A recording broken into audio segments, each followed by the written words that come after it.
In order to make schools better, people keep asking, what should we do? But research shows that we should actually be asking, what should we stop doing? And then, expecting a student with an IEP to be successful without implementing the plan is like asking you to drive successfully without having a steering wheel. Right? So how do we successfully implement IEPs in our classrooms? And oftentimes, we tell students things, but it may actually be asking students things that can be the game changer in your classroom. All of that today on this episode of New Teacher, Big Impact, the podcast. Impact begins now. Welcome to New Teacher, Big Impact, the podcast. I'm your host, former terrible teacher turned two-time Teacher of the Year, Daryl Williams Jr. And today we are diving into a lot of different topics you heard there in the opener. And we're gonna get started with the warning bell, which you know is a segment where I give you some news that's happening in education and what we need to do about it. And today we're talking about how to stop doing some things in order to see more success in our schools.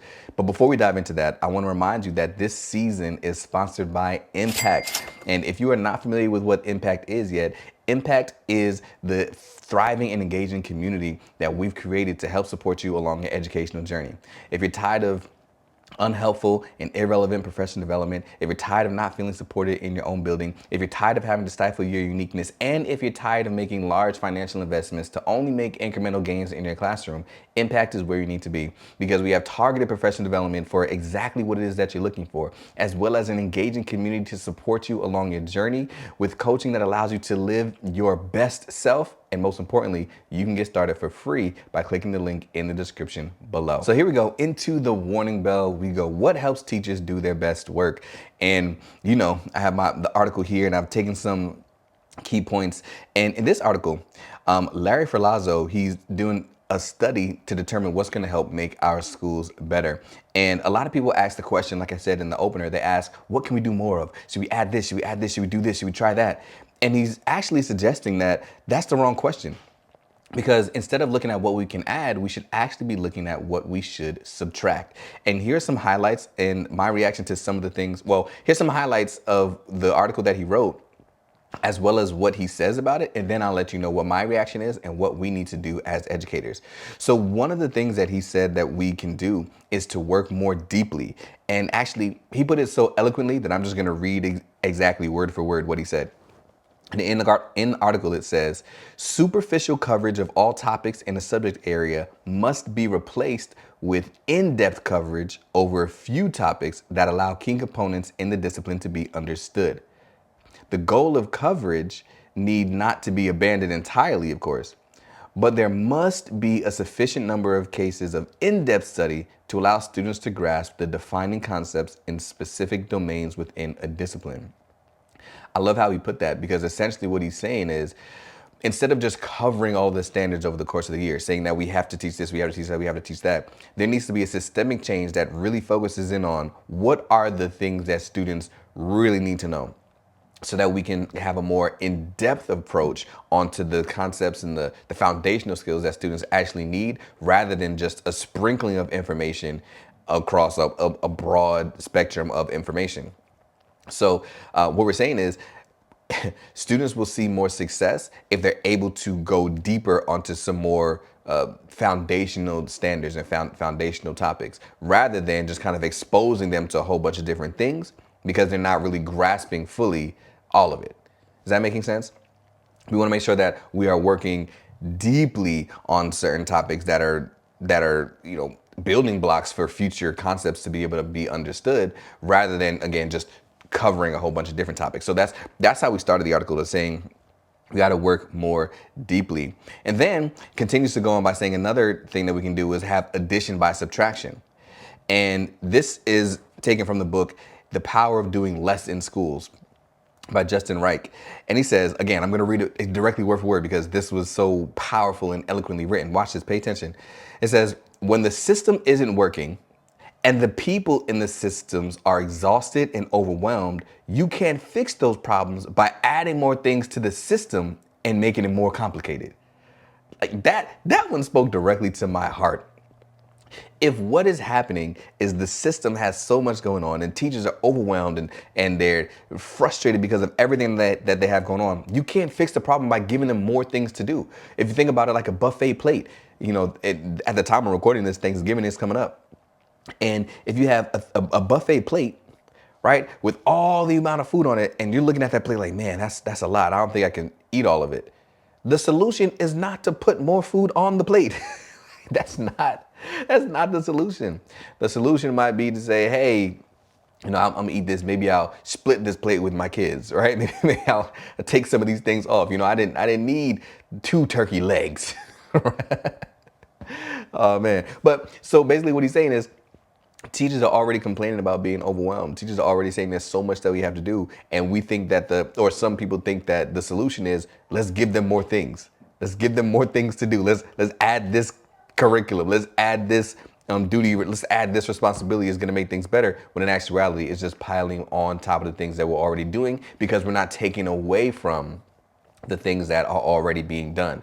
So by subtraction, what they're saying is what we should actually do is assess what we're currently doing and identify which things we can stop doing, which things we can take away, right? Because then that will lead to, again, more proficient performance over the things that we actually have to do.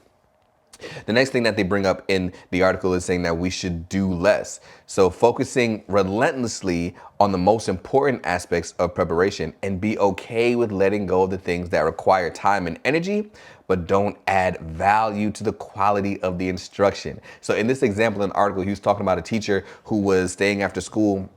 And he was the principal at the time, and she was staying after school, and he was watching her, and she was sitting at her desk, and she was getting prepared for the next day, and she was writing out things on a Post-it note that she was putting up around the classroom, and then she was organizing this. They were doing some sort of gallery walk, and she was doing all that stuff, and then she just sat at her desk, and she said, "I'm tired. I don't think this is sustainable. I can't do this all the time.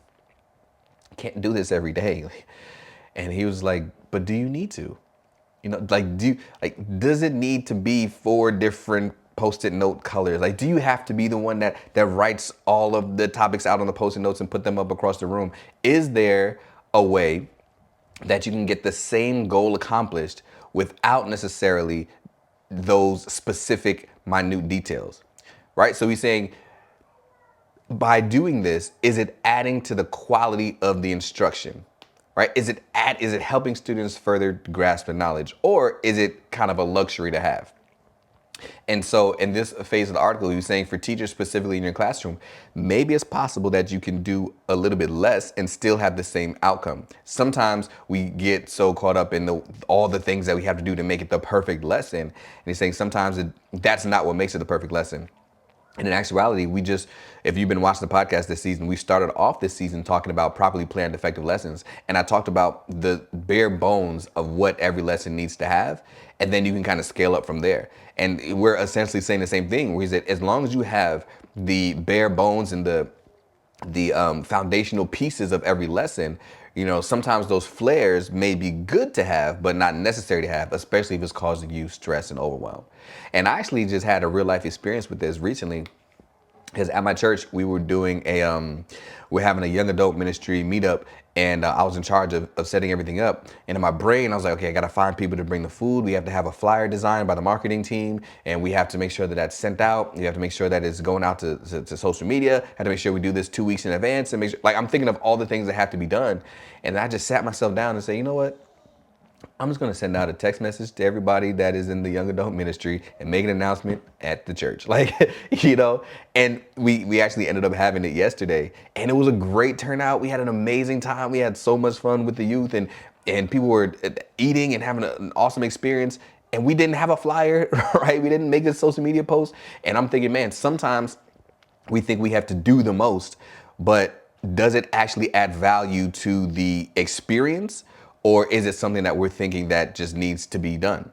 And he's saying the same thing about us sometimes here in our lessons. When we're doing the most or doing all these things, is it just adding to the experience, or is it actually helping them to receive the content knowledge, content information better than they would have had you not have done that? So I actually appreciate that he brought that up. So there's some more that he brought up, but at this time, let me just give you my reaction. And actually, I agree that I think from being in schools and being an assistant principal and administrator, a teacher and all the above, like from being in schools, I do feel that sometimes we get really focused in on doing more and giving more. And sometimes we ask for more things, more resources, more things as well. And we're guilty of just giving more and thinking that that is going to be the solution. And I don't know how often we intentionally sit back and ask ourselves, okay, so what are we going to replace, or what are we going to stop doing, or what are we going to take away or take off of teachers' plates to not lead to overwhelm and burnout? So what does that mean for teachers? Well, what I want to say, I always give you, what does it mean for you? It means that you need to pay attention to the need to haves and the nice to haves when it comes to you in your classroom. Prioritize the things that you need to have, and evaluate whether or not you need to do the things that are nice to have. Similar to example that I just used about the young adult ministry. It would be nice to have a beautiful flyer. We didn't need it. I just shot out a text message and it had the same exact effect, right? So in your classroom, when you're looking at your lessons, if you're feeling overwhelmed, if you're feeling burnt out, when you're looking at all the things you have to do on a day-to-day, take some time this week to really evaluate, what are the things that I need to have, that I need to do, that I need to make sure happen, and what are the things that are nice to have, or are nice to do, or nice to have happen. And evaluate if you need to do all of those things, or if you just want to scale back a little bit to make your career more sustainable. But one of the things that we need to have is to make sure that we are supporting our diverse learners. And that's why this teacher toolbox, we've been talking about the last couple of weeks, how to support learners through RTI with IEPs and 504s and things of that nature. And today, we're going to talk about your role in implementing IEPs in the classroom. And that's coming up right after this. Never underestimate your teaching. There's 1% that sets you apart from everybody else. And that 1% is how you're going to make your impact. He was exciting, funny. He is just real. This was like monumental.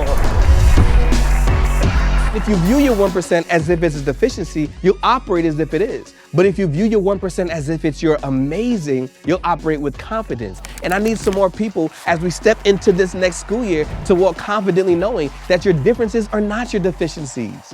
Your differences are not your drawbacks. Your differences are not your downfalls. But when you let your differences live, that's when you can make a difference in students' lives. And I can't wait to see these teachers enact their 1% amazing and make the difference that only they can. If you would like for your school district to be empowered as well, you can click the link down below and our team will reach out to you. It's time for the teacher toolbox, where we do a deep dive on a specific principle that you need to make sure that you master in order to see success in your classroom. And we have been speaking about RTI implementation and 504s, IEPs, English language learners, and how to support diverse learners in your class. And this is taken directly from a course that lives inside of Impact called Supporting Diverse Learners. So again, if you're interested in this topic as well as other topics to help really grow your professional development, then you can definitely find information inside of Impact. The link is in the description below for you to get started and join our thriving community. Now, I'm gonna call some people out on this, and I hope you don't turn off the video or tune off the podcast, but really pay attention, because I'm speaking to you. Well, I don't know if I'm speaking to you. You self-identify if I'm speaking to you and let me know. But I'm speaking to somebody here, somebody who is seeing the IEP, seeing the 504, seeing the RTI, and saying like, that's a lot. We don't need to do all of that. And I want to let you know that this is not a choice or an option that you have. Implementing the IEP correctly, understanding the needs of those that have 504s, and supporting ELL students, these are not optional things. It's like paying taxes, right? You can't just not pay taxes unless you're a tax exempt entity. You can't just not pay taxes because you're like, it's just an extra step, right? I'm just gonna hold on to my money. I don't need to file taxes and pay taxes. No, they're gonna come for you, all right? It's something that has to be done, and it's not something that is optional.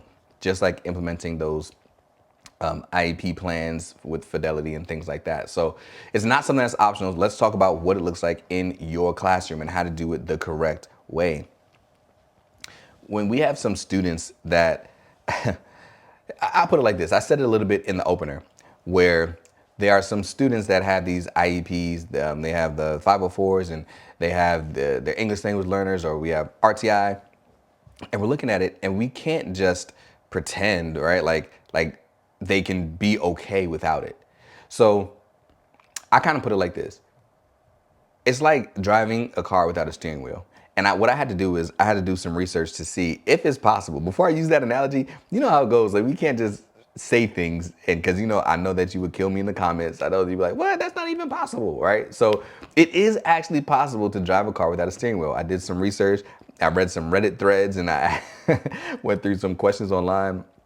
And people were saying, yeah, it is possible to drive a car without a steering wheel. And this one guy on Reddit was telling the story about how his steering wheel was messed up, or he was fixing his car, something of that nature, and he had to get from wherever he was going, the impound lot, to his house, and he didn't have a steering wheel.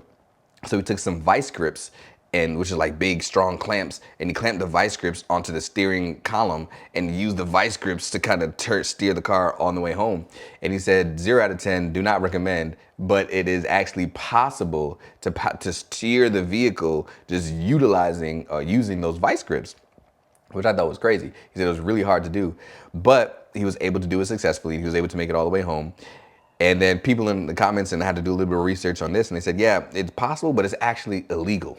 Right? You cannot, it's not legal to drive a car without a steering wheel. The steering wheel needs to be intact for you to actually operate a moving vehicle. And I want to say the same exact thing to you when we're thinking about implementing IEPs, 504s in the classroom. Sometimes we think that these accommodations are a lot. We think the modifications are tough. You mean I have to, take out every other problem, or I have to modify every single lesson so he's not doing more than 5 problems? I have to change my whole seating chart so that they have preferential seating, that they're sitting close to the board so they can see?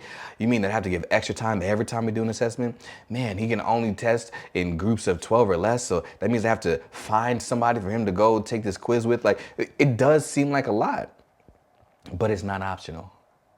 We can't look at it as if it's optional. That's like, again, that's like not paying taxes. It's just another thing to do. It's just another thing to do, but it's another thing that you have to do.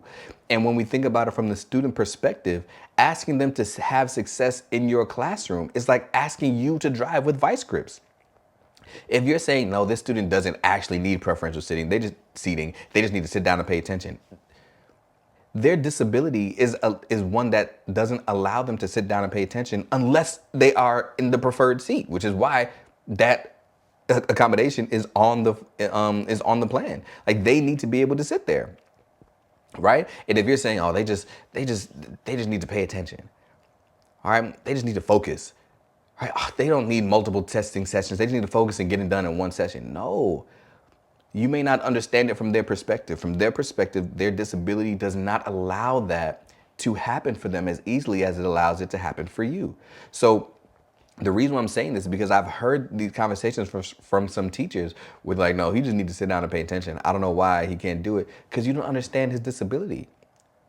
You don't understand what's going on in his mind. You don't understand what's going on in his brain. You don't understand what just popped up into his mind that forced him to kind of just start looking around, which is why the accommodations are there.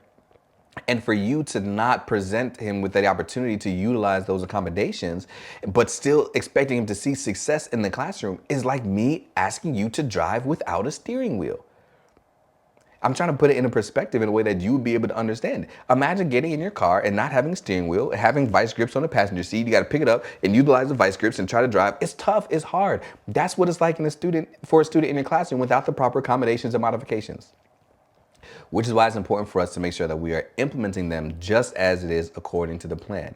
And similarly to how it is literally illegal for you to actually drive with vice grips, it's illegal for students to not have the IEP implemented in the class, or the 504 not adhered to, right? It is also illegal. So what I'm saying is, I hope that makes sense. And I hope, my goal is not to hurt anybody's feelings, but I do want you to do self-reflection and really think, am I following the plan to a T? I know it's a lot. I know you might have 6, 7, 9 IEPs in the classroom. I know that there's a lot of accommodations, a lot of modifications, a lot that you have to do. I know that it's a lot, but when you think about it from the student perspective, it is a lot, but it is necessary. It is what students need in order to be successful in your classroom. And when we are not adhering to the plan as we should, then we are not setting students up for success. So here's what we do. Make sure that we are following the plan. Remember, you are responsible for reading through the plan, understanding the plan, and knowing which situations it applies for. And some maybe it only applies for standardized testing, and some it applies for all assessments, and some it applies in every single class. For an example, preferential seating for a student that may not be able to see very well, that's going to have to happen in all classes. So you're going to have to evaluate things like your seating chart, your classroom management discipline consequence plan, because if this student has preferential seating, but one of your consequences is that if you get certain amount of consequences that you have to go sit in a different seat, well, you can't put them in the back of the classroom because now that's illegal. You know what I'm saying? So you have to pay attention to these types of things and really understand the documentation for the students that you have. And even with things like read aloud on tests, especially if you're teaching like a math class and you have a student that has read aloud on tests, and you're like, oh, they don't need read aloud. They just need to do the work. It's a math class. Well, if they can't read the word problem, if they can't understand and comprehend and interpret the word problem, but you're just giving them a test and telling them to do the best that they can, and they get a 47% on the test, that is not an accurate reflection of what they can do because their accommodations were not adhered to. But if somebody were to read the question to them, and that in a way that they could understand it, allowing their reading disability to not be a barrier, but they can actually compute the math, we may see greater success. So what I'm saying is understand what those accommodations are, because they have read aloud anytime that you're giving an assessment, it needs to be read aloud, right? If they have extended time, you have to find a time to give them extended time on that assignment. Right? So if we're given homework and they're not allowed, or they can't focus on an activity for more than 20 minutes or something of that nature, the homework needs to be modified. So understanding who has documentation in your classroom, who has the IEP, who has the 504, and understanding what that looks like. Take some time to think about what that looks like in every scenario, in every situation that you have that is going to come up throughout the school year and in your classroom. All right? So let's talk about real quickly the difference between modifications and accommodations. They're not interchangeable. You hear me saying both of them, and I just want to kind of clarify what those look like. Now, a modification is what it sounds like. I'm a car guy, so I like to drive my car, and I don't ride stock for too long. Stock means the way that it comes from the factory. As soon as I get my car, I wash it, I take pictures of it, and then I start changing things, right? So I get new rims, I change the taillight covers, I'll add some fender flares. Like I'll do all these types of things to my car to make it more personalized. And they're called modifications. So check this out. Modifications are changing what the students are expected to learn, right? Just like I make changes to my car, right? It's changing what the students are expected to learn. I'm adding those modifications. Modifications are changing what the students are expected to learn. But accommodations are changing how the students learn without lowering the expectations. So hopefully this kind of drives it home. Funny story. I added a modification to my car, which I tinted the headlights. I tinted the headlights. I just kind of like that smoked look. It's kind of like, it looks like my car is wearing sunglasses, right? I like that tinted look. However, that is illegal. And when I first tinted my headlights, I was driving at night and could not see. And I was like, wow, not only is this illegal, which I was kind of running the risk there. I was like, I'll run the risk on this illegalness, see if somebody pulls me over. But I cannot see. That's actually not good. Although the headlight was coming through, it was definitely limited availability. So I had to take those off because although it looked really good, it was not very safe or effective. So with that modification that I added, it actually lowered the expectation of my ability to see. Like it actually made it illegal. It actually made it harder for me to see. It actually lowered what made the vehicle up to code, right? But with an accommodations change how the students learn without lowering the expectations. So with the modification that I made to my car, I lowered the expectations. I lowered the standard. I changed what was expected. It became illegal to drive and operate, right, the vehicle. But what that looks like in your classroom with a modification is that we are changing what the students are expected to learn. We're changing the curriculum. We're lowering the standard or adjusting the standard to meet their needs. Like we're changing what students are expected to learn. Accommodations is not changing what students are expected to learn. They're expected to learn the same thing as everybody else in the classroom. They are meeting general classroom expectations. Like nothing is changing about the standards that are being taught. What is changing is how they have access to that information.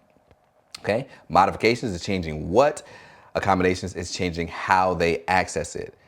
So both of them can be done and can be used. So let me kind of give you a test. Preferential seating. Is that is that a modification or is that an accommodation? Tick, doop, tick, doop, tick. All right, that's gonna be an accommodation because we're not changing the classroom, we're not changing the standard that they're expected to learn, we're just changing their seating in the classroom so that they can access it more easily, okay? Now, watch this. Is this an accommodation or a modification? Extended time on tests. Doop, doop, doop, doop, doop. Also an accommodation. Why? Because I'm not changing the test. I'm just giving them more time to complete it. They just need more time to process. They get the same questions as everybody else. They learn the same information as everybody else. It's just that it's gonna take them a little bit more time to really process. So that is an accommodation. All right, last one. What about I'm in 7th grade ELA and I'm teaching, or this student is using a 3rd grade phonics book. Okay, that one was pretty simple. That's a modification. I'm not even gonna give you time to think about it. That's a modification. Why? Everybody else is learning 7th grade ELA curriculum. 7th grade ELA curriculum is too rigorous for this student at this time. So they're using a 3rd grade phonics book because they need to first get that phonics in order, right? Or 2nd grade phonics book.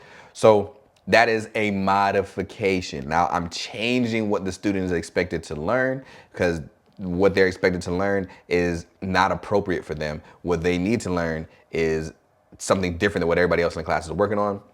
That is a modification. I'm changing what they are expected to learn, and that is what they are being evaluated on, okay? So that's the difference between a modification and an accommodation, or modifications and accommodations. Modifications change what they're expected to learn. Accommodations change how they gain access to what everybody else is learning without lowering the expectations. All right? So keeping all that in mind, that is really important. And remember, this is not optional, right? These are legal documents that need to be adhered to. And if you're doing self-reflection and you're saying, I haven't really been doing those things that I was supposed to do in the correct way, right? Like I haven't really been adhering to those accommodations, to those modifications. It's okay. We all make mistakes. But when we know better, we do better.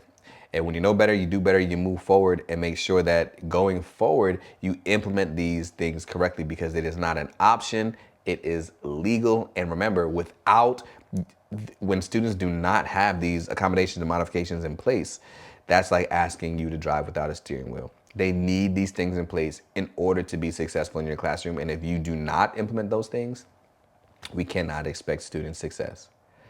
But when we do expect student success, sometimes then we'll need to reward students. And one of the things that we really wonder is how do we reward students? Well, I'll let you know how to do that successfully in the new teacher quick tip, but not just reward students, but how to reward students, how to give consequences, how to understand students.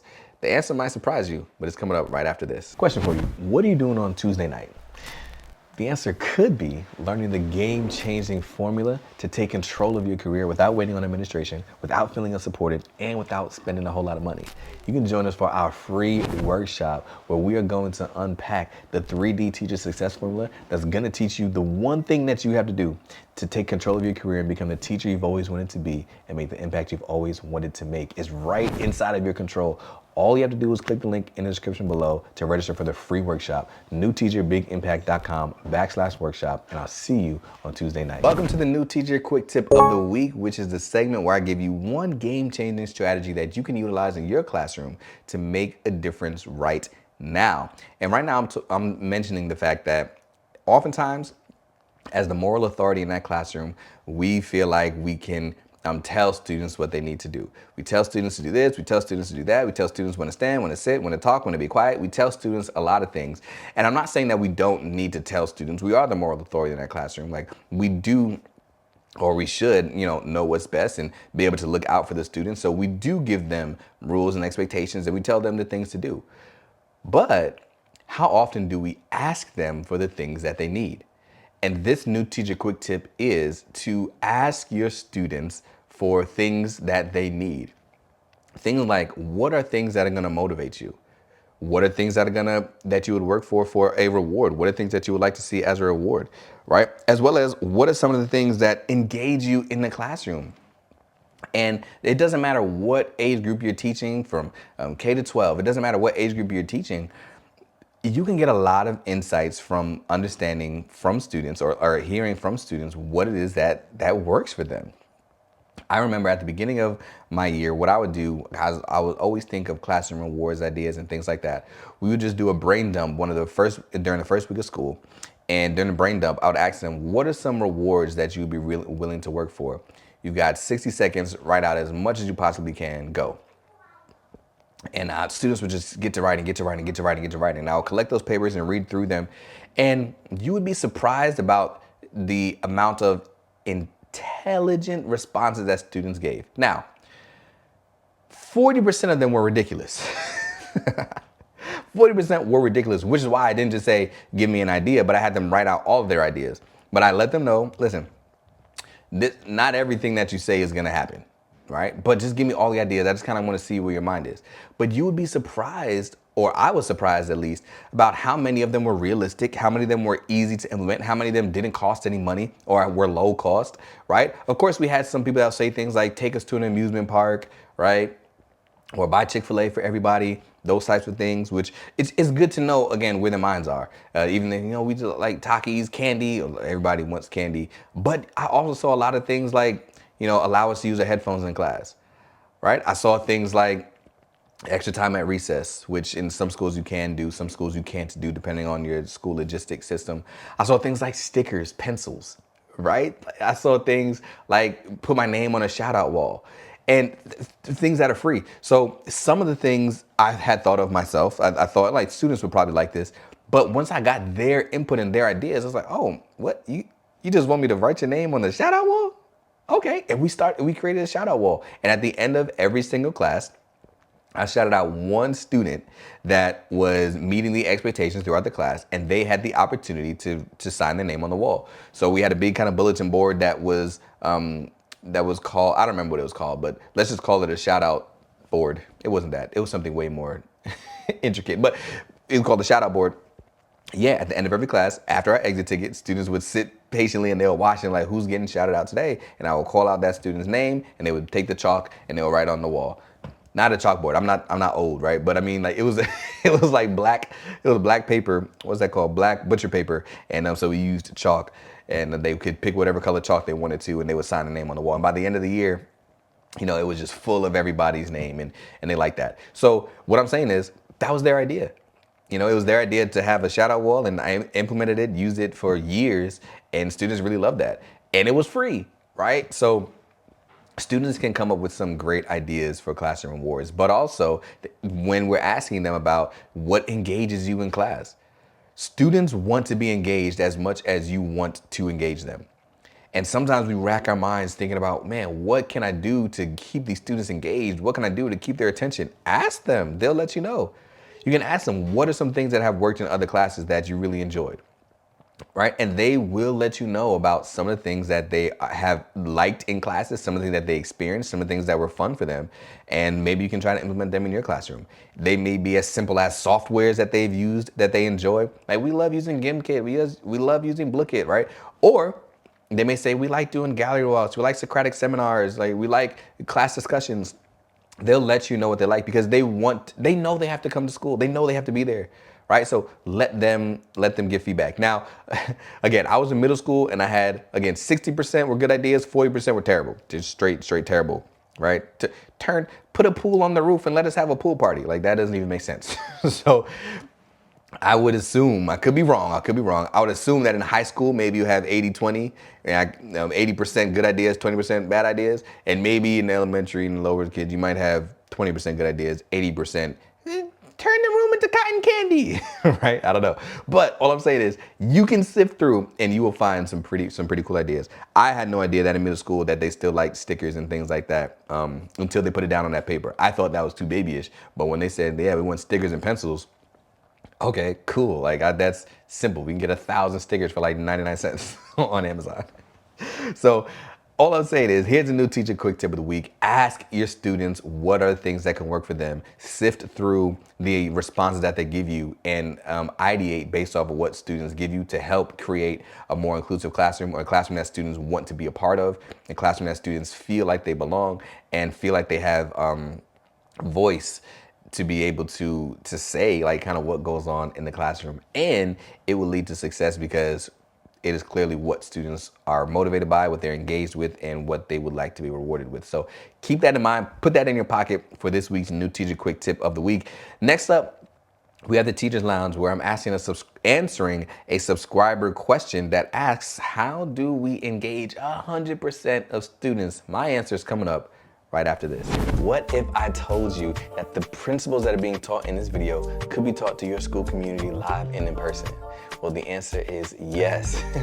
I'm Daryl Williams Jr., and you know that I'm on a mission to help 1 million students be able to live the life that they choose, not the life they're forced to settle for. And I do that by empowering new teachers to have a big impact on student achievement data without burning out, without feeling unsupported, and without changing who they are. So if there's a message that I can empower your students, your staff, your school community with, I would love to pop up in person and make that happen and provide massive value for your school community.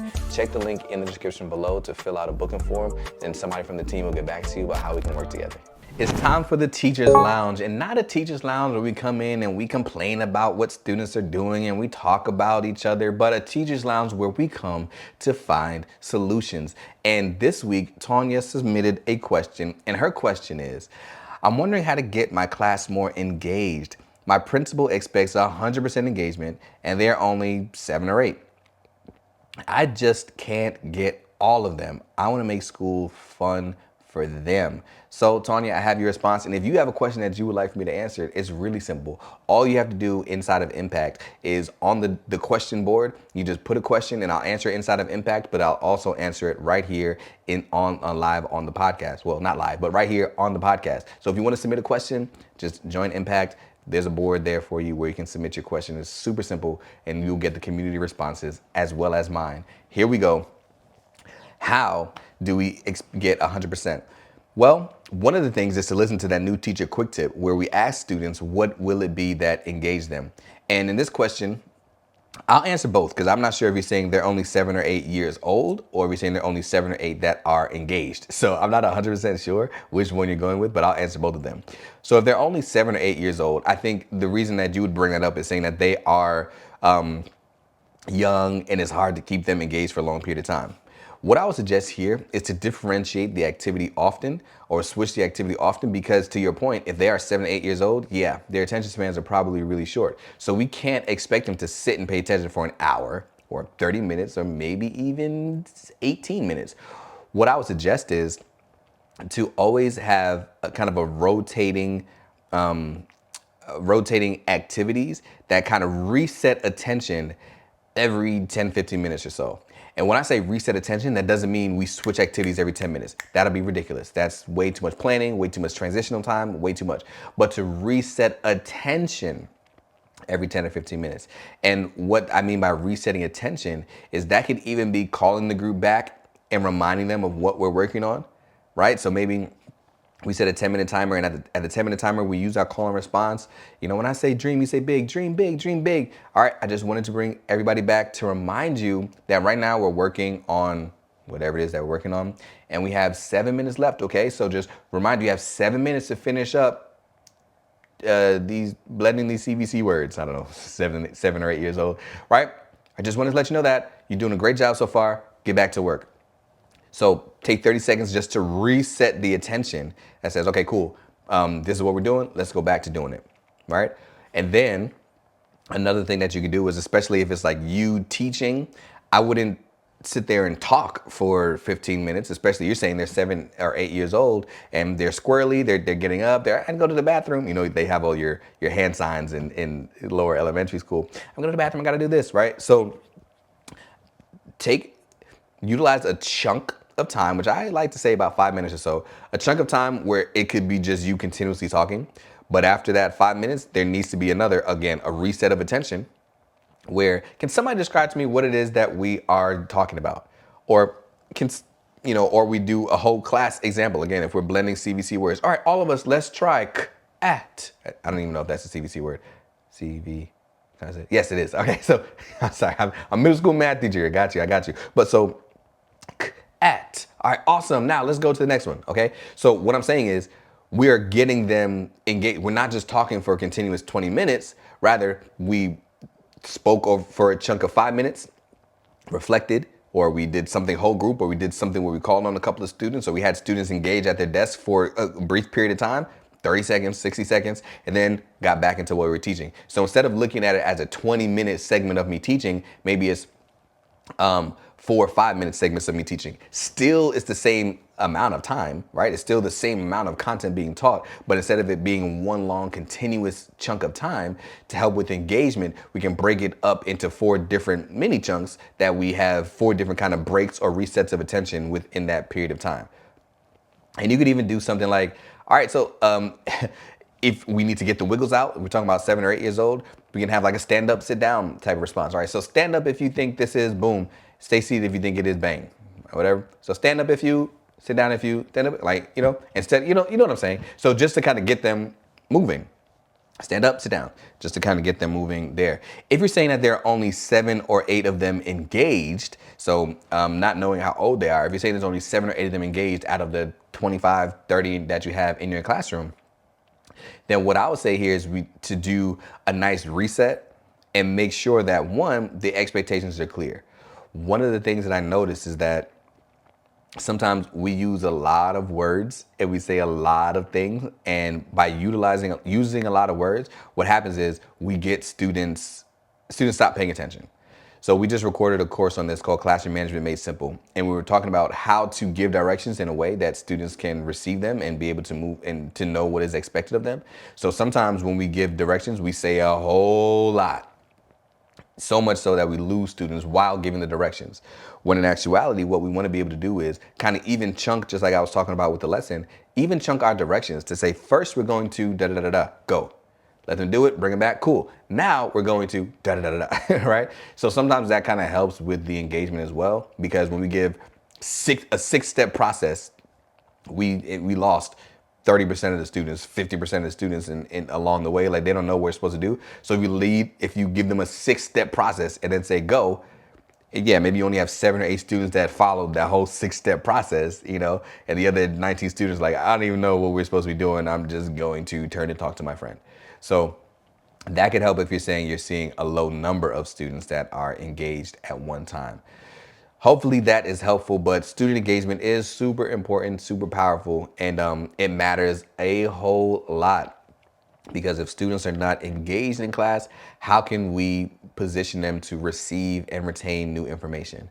So in order to help them to receive and retain new information, we have to make sure that we are engaging those students. And we actually have a course inside of Impact that is all about engaging students. I keep alluding to Impact because there really is a lot of information in there. We have Classroom Management Made Simple. We have the Student Engagement course. We have the Properly Planned Effective Lessons course. And now we have the Supporting Diverse Learners course. And there's a new course released every single month for those that are inside of Impact. All right, so I mean, I didn't mean that I didn't mean that to be an Impact ad, but it just kind of naturally went there because that's true. Like all this information can be learned inside of Impact, where you also have a community to surround you to help you along your journey if you have questions, which is different than kind of an asynchronous course that you just kind of watch. And if you have questions, there's nobody to reach out to. But when you're consuming these courses and this content inside of Impact, there's a whole community that has also consumed the same content and seen the same workbooks and are able to kind of talk to, yeah, when I went through the course, this is what I took from it. And you also have me inside of the Impact that can help answer questions, just like I did for Tanya here today. It's time for our exit ticket. The exit ticket, is where I'm going to ask a question based off of the teacher toolbox to make sure that you really got it. And today's exit ticket asks you, how would you describe the difference between an accommodation and a modification? I used my example. What is your example of the difference between an accommodation and a modification? Let us know in the comment section down below. And it's time for us to share the podcast. Share this episode with somebody who is in need of a new car. Just let them know. This episode, I feel like I talked about cars a lot. So somebody who you said, listen, you need a new car, send them this podcast so that they can consume it as well. But if you don't feel like sharing, that's okay. Just like, comment, and subscribe, and the algorithm will share it for you. If you feel like other people need to become the teacher that they've always wanted to be and make the impact they've always wanted to make. That's our goal, that's our mission, and I hope we're making it happen. I'll see you in the next episode.